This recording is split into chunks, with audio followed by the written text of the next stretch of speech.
stopped clapping and I was still 4 steps away from the microphone. Hey, you guys, all the comedians you've seen so far have been incredible, and I hate it. I told them not to be funny. I told them, don't be funny before I go on, and they all disrespected me. So clap for them, and do it. Clap for them right now. You don't need a reason to clap. I say clap, and you should just do it. You know, I'm important. My face is on desecrated posters all around Georgetown. You should listen to what I say. I actually am living my dream by this show because it's always been my dream ever since I was a little kid to have my face on a Georgetown bus stop. Oh, follow your dreams, kids! There's so much potential for us all out there in this world. It's great. It's true. I am living my dream. When I was a little kid, I decided I wanted to go into comedy, I wanted to go into stand-up. When I got older, I moved to New York City, lived there for 5 years. Then I moved back across the country to Los Angeles, started telling jokes, started making a living doing stand-up, and now I'm back, and I'm truly living my dream, everybody. I'm living it. They tell you when you're a kid that you should follow your dreams. And I think they should make a little note at the end. Don't forget to aim high! Or you might be in a former strip club in Georgetown.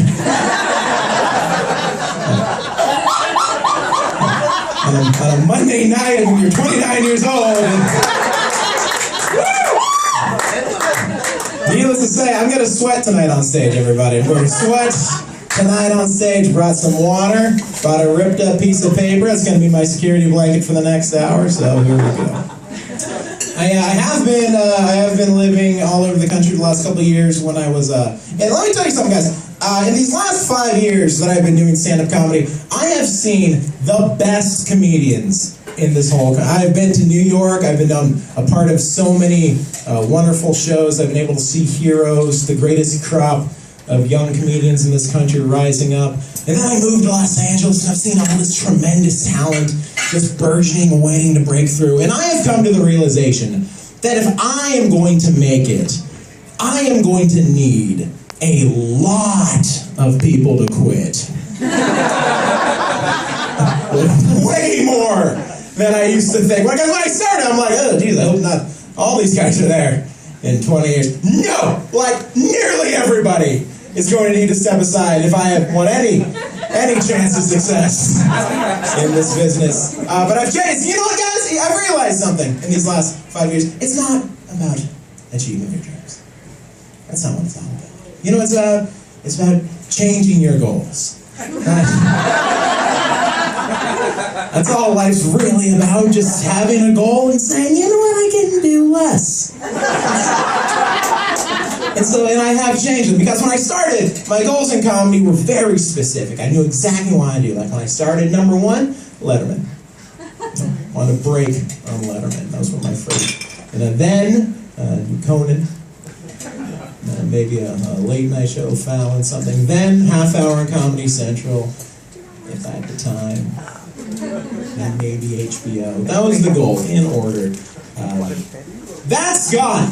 That is all gone. Now my goal is to be that weird old guy at open mics. With that all the young comics look at and say, man, if that guy never made it, what chance do any of us have? You know, that weird, marginally talented guy who just makes everybody else feel worse about their chances. I think that's something I can achieve, so good things on the horizon for old Cuzzy Bear. That sounded gross. I'm sorry I said that too. That came off. Yep, I have a lot of time to fill up here. I'm going to say little riffs, and some of them are going to be disgusting, guys. Some of them are going to be Cuzzy Bear. I got a question for you guys. You ever come upon the realization, all of a sudden, that somebody in your life doesn't actually know what your real name is? What's the longest you've let that one go for? Maybe 2, 3 years. What's the official threshold on that one? I've had 2 roommates. One of them, great guy. Great, awesome guy. Love him to death. Go to baseball games. Go to movies sometimes. Share meals together. Awesome guy. Love him to death. And I've got another one who thinks that my name is Matt. It's not. It's not my name. It's a good name. It's a great name, actually. I know a lot of wonderful Matts. It's a great name. Not my name, though. My name's Adam. But he thinks it's Matt. And I've been doing nothing to dissuade him of this. So, you want to know the truth? I think it's hilarious. I think it's great that every time I come home, there's somebody in my house who doesn't know my real name. Like, he'll leave me little notes, like on the refrigerator, like, Matt, take out the garbage! And I'll do it. Just trying to be a good roommate, guys. Come on. Like, Adam, that guy's a terrible roommate. Matt, I think that's perfect. My buddy, he's been on the joke, too. Sometimes he'll, like, kind of call out to me, like, Matt, get down here, the game started! You know, come down, high five. What I'm trying to tell you guys is we've had a lot of laughs. The laughs stopped recently when my buddy moved out and a new guy moved in. And roommate who thinks my name is Matt got to him first. And now there's nobody in my house who knows my real name. I've been having to get everything changed, everybody. All my mail, credit cards, everything. It's been a really annoying process to fix. Sometimes you just need to own up, people. So I got some bad news, everybody. It's going to be news to some of you. It finally happened. After 4 years of happiness and joy, my girlfriend and I have broken up.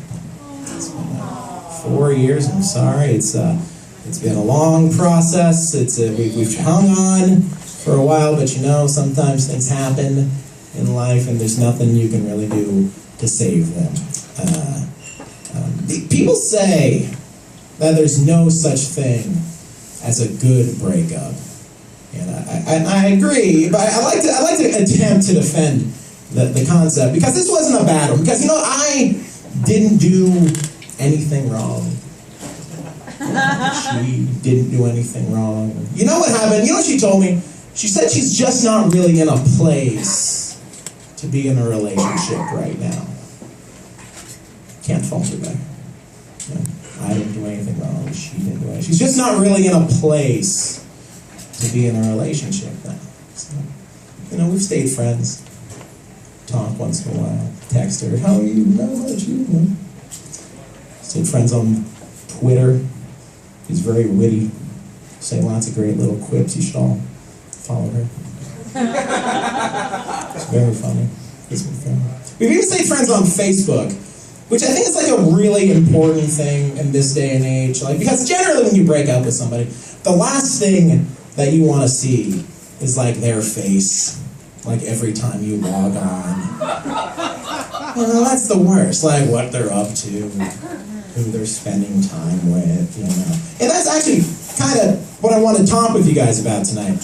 Is I've been noticing in recent weeks an increasing amount of photos being tagged of her with this other guy. I don't know him. Seems like a nice guy. Seemed to have a lot of fun, smiling a lot. But I don't know him. These photos, they're becoming tagged more and more in recent weeks. An alarmingly fast pace, I may say.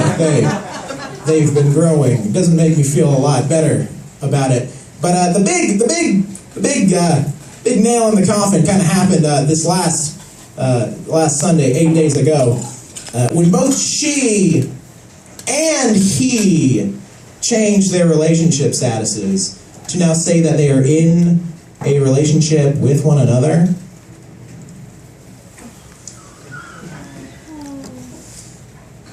I don't know, guys. I just feel so strange about it. You know, I feel very I just feel so weird. Like, I still feel some sort of, like, obligation, you know, like, as the ex-boyfriend. You know, like, we were together for so long, it's been just the reason. Like, I feel I still kind of want to, like, reach out, like, to this guy.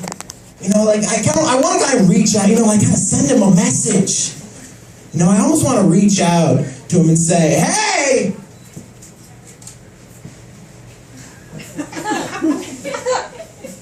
She's not really in a place to be in a relationship right now.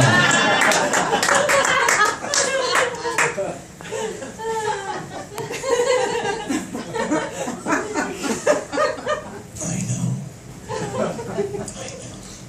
She's an amazing girl. He's just gonna destroy him when he finds out. It's gonna wreck them pretty bad. I feel like it's important to point out at this point, none of that happened. It's important. I know you're not supposed to break the fourth wall. That joke was written during a very dark point in our relationship. And I told it during that time where it seemed like there was no recovery. But we're doing pretty well right now. And I would never have said anything, except I have a lot of jokes I want to talk about later that involve her. And I feel it would be weird if I just, then we're back together! Hey!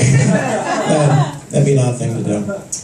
One of my favorite things about being back on the West Coast is all the food I used to eat. Oh boy, we're just segueing all over the place, aren't we? That was a terrifying story of broken hearts! Let's talk about Jack in the Box, guys. Let's talk about because it's my favorite restaurant. I love Jack in the Box is so good that in 1993, my dad ate at a West Seattle area Jack in the Box, contracted E. coli poisoning, spent 3 weeks in the hospital on an IV drip, and he still eats at Jack in the Box.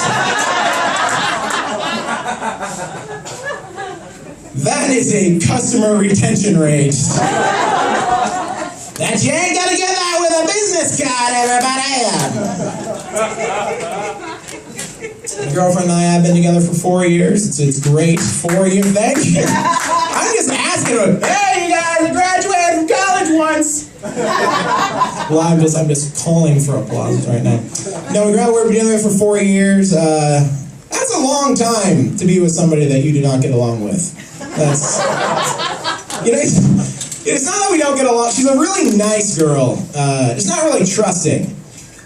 Like I told her a little while ago that I was going to quit drinking alcohol. She said, the only person you're lying to is yourself. I said, no, I'm actually lying to you as well.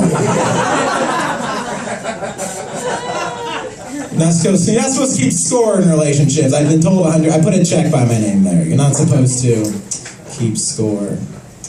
She gets a little annoyed that I get so wrapped up and obsessed with conspiracy theories.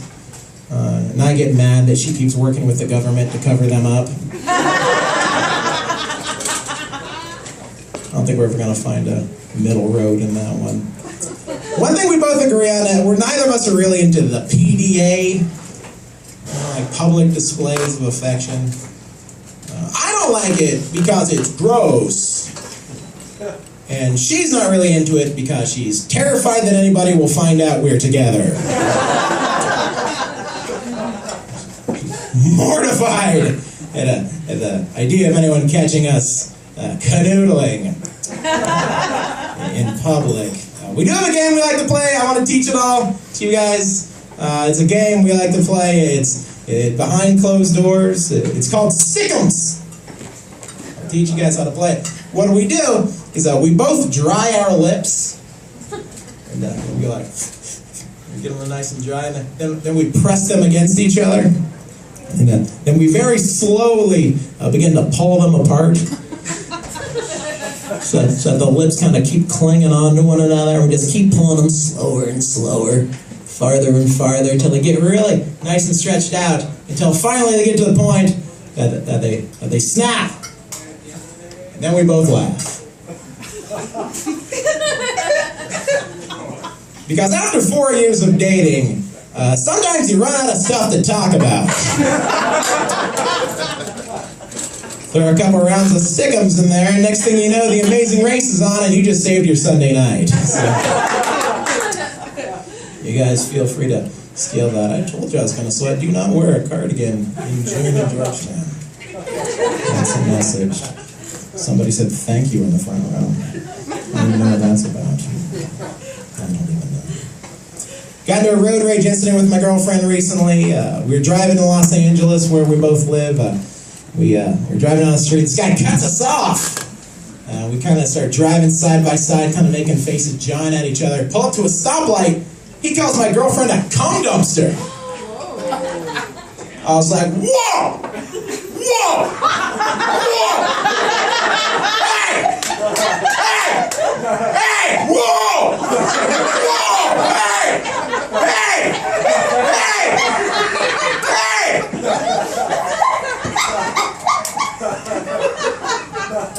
We are a recycling family!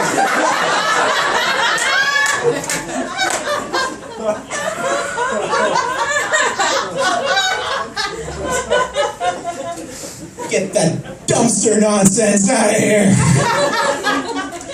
Maybe every 2 weeks we'll go out back, throw it in our compost pile. All of this was completely null and void, by the way, because the light changed like 20 seconds earlier. Lesson learned. We'll cut out a little bit of those whoa, whoa, whoas. Not as many hey, heys. I'm trying to prove a point to somebody.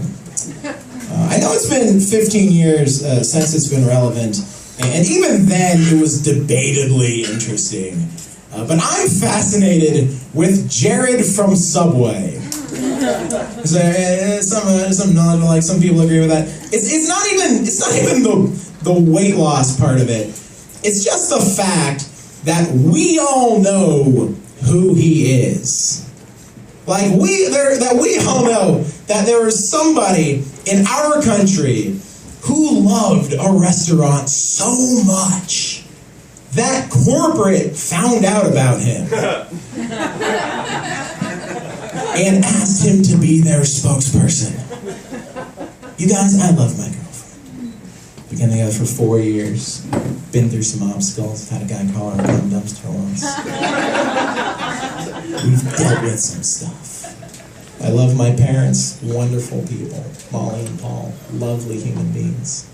Been sleeping on their couch for 2 weeks. The nicest people I know, love them to death. But there is nothing, and I mean nothing, that I love in this world more than Jared loves an Italian BMT combo. Nothing! And I was talking with an old friend of mine about this, like a guy I knew back from New York, and he said, you know, I don't know if I ever told you this, I actually went to high school with Jared. Guy's a real dick! That's right, Georgetown. Apparently, Jared has let 15 years of Subway fame go right to his head. Raging egomaniac in the middle of his 3rd divorce. Which I think is like the funniest visual you can imagine. Just raging, seething Jared from Subway. Just in a fight yelling at his girlfriend, do you know who the fuck I am?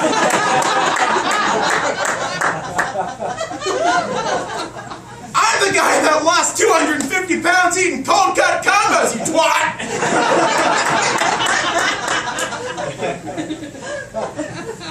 I always find it funny if you actually picture Jared saying that if it's me, that's a little close to home. That old cardigan wearing caveman, that guy's got rage in his heart. I do have a little bit of rage. Politicians say that if Americans don't start shaping up, in 50 years, we're all going to be speaking Chinese. Yeah. Like we're smart enough to learn Chinese.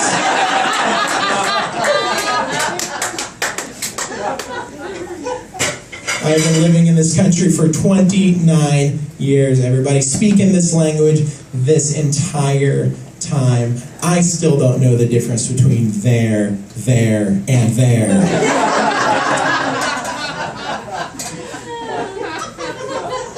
fairly certain Mandarin isn't going to come any easier to me.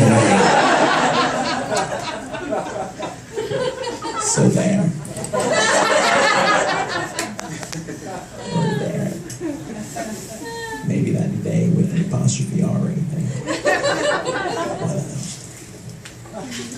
I have a game I like to play. Whenever I see someone walking down the street wearing a real fur coat, I like to throw paint on it.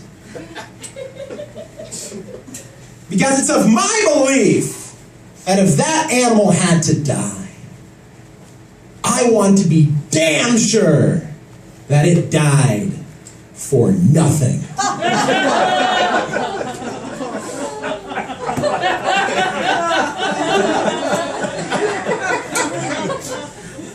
Sometimes it's important to have principles.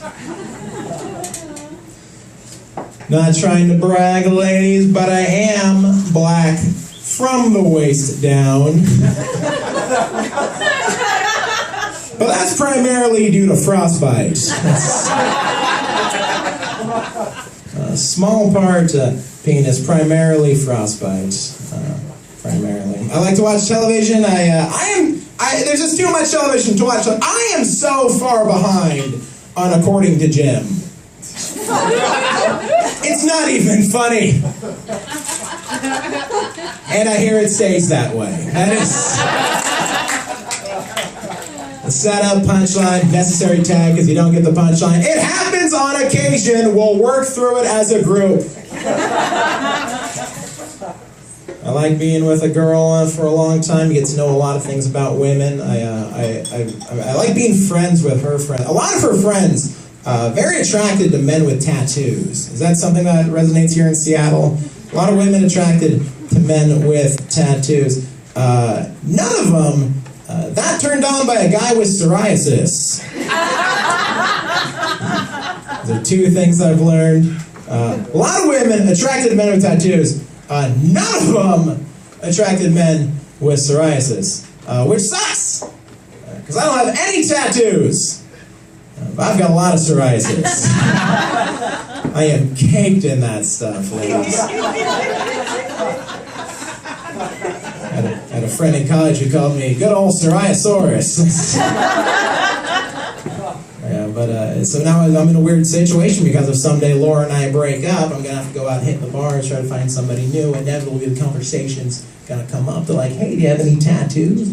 Just point to my hand. And she's like, oh, isn't that psoriasis? I'm like, no, actually, the tattoo of psoriasis. Just got a whole sleeve of eczema done last week, too, if you want to check that out. So the next paycheck comes in, got to spring for a good branding of rosacea. Does anyone know the Chinese symbol for leprosy, actually? Because I've got a certain spot for it right here. I'd like to slap that one down on. I used to be a bouncer. I was a bouncer for a long time. Because you don't get blessed with 6'2", 270 odd pounds of slop and not do anything with it, guys. You don't get this intimidating body and super uncharismatic personality and not stand outside a door telling people to pay you $5. You don't do that. That's a waste. It's a waste of so much potential. But I was a bouncer. I bounced this one place down in Orange County, California. It's called the Shark Club. And when I got hired there, they gave us a list of rules. The top 3 were you gotta frisk everybody down. You can't let anybody in with IDs. Number 2, you gotta check. Oh, I'm sorry. You can't let anyone with weapons. We knew what I was saying, guys. Don't act. Oh, he got those 2 lines out of order. Let's be uncomfortable for the next minute. Grow up. We knew what I was getting at.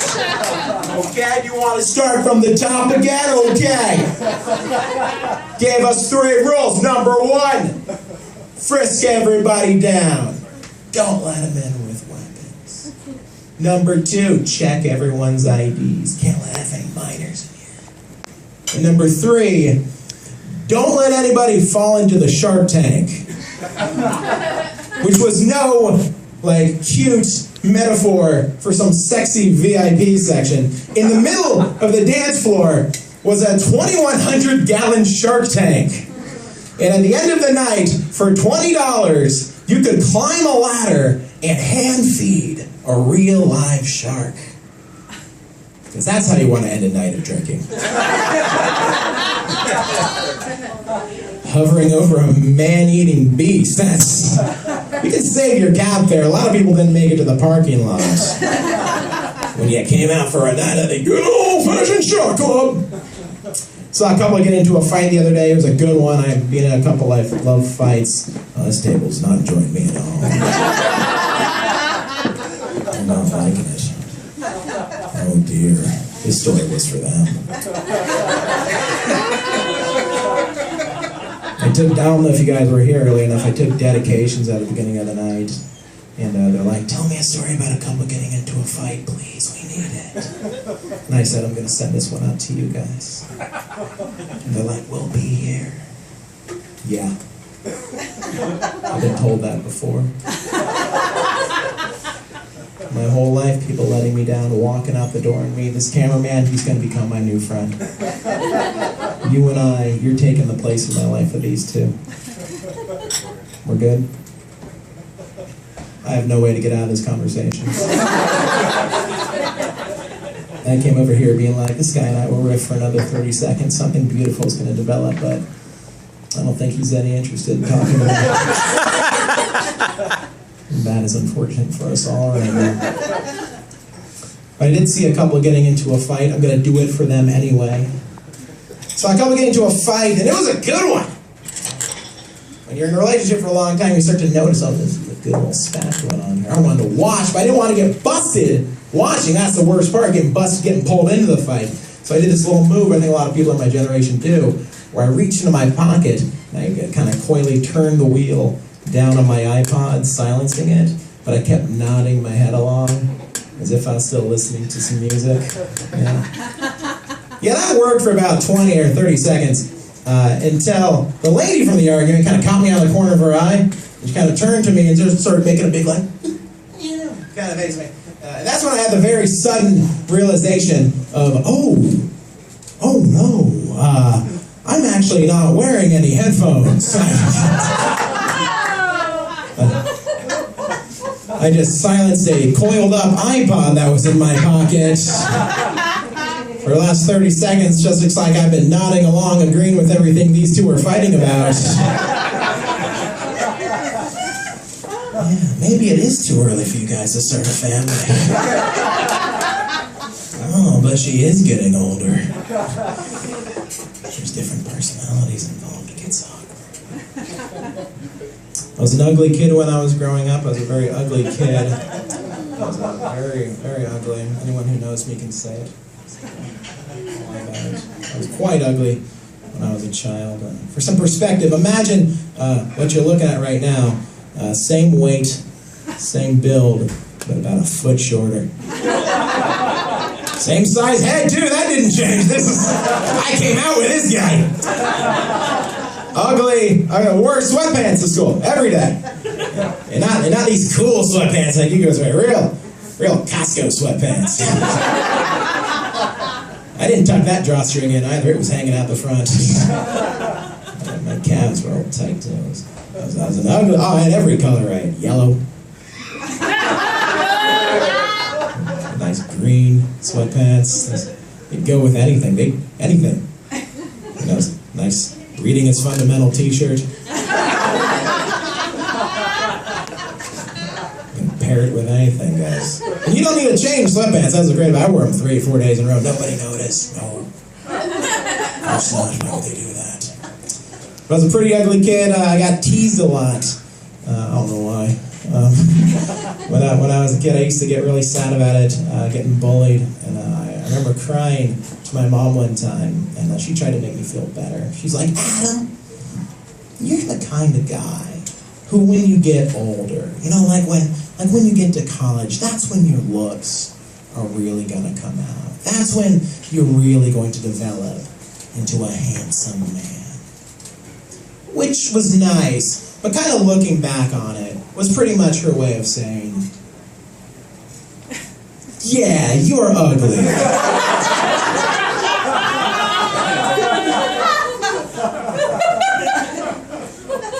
Those criticisms that your classmates have, they have merit. Your father and I are really hoping you'll turn things around in the second half, though. Things aren't looking good, Mom. Things are out. I don't know if anyone really starts popping at 45, but whoa, here we go.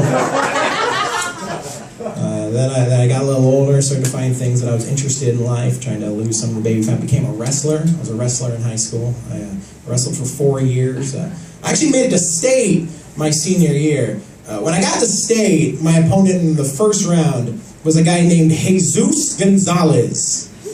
And he was very good. He was a very good wrestler. He beat me. I almost beat him. I'm kind of glad I didn't, though, because if I had beaten him, my opponent in the second round would have been a guy named Merlin Brittenham.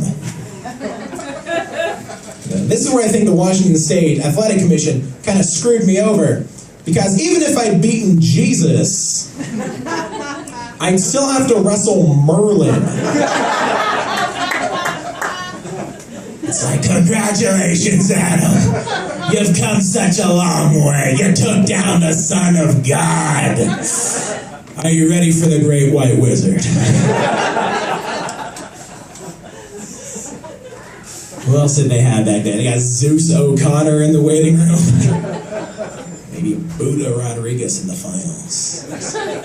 He is quick. You really think about Buddha, but he's Buddha Rodriguez. I don't know what I'm saying about that. Okay, Buddha Rodriguez. Parents just celebrated their 35th wedding anniversary, everybody. 35 years of happiness and love. I've never had to go through a divorce. I think it would stink if your dad was to walk out on your family. I think it'd be a lot worse if your dad, who was the manager of a McDonald's, walked out on your family. Because then you never get to have him around. But you'd still be ineligible to win cash and fabulous prizes during the Monopoly game.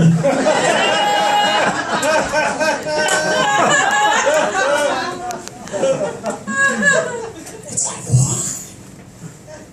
I'm never going to be able to play catch with my dad again? And I'm ineligible to win a 2013 Jeep Laredo? This October stinks. My dad is not the manager of McDonald's. My dad is an ornithologist, or what you lay people might call a bird watcher, or the birds might call that pervert with the binoculars.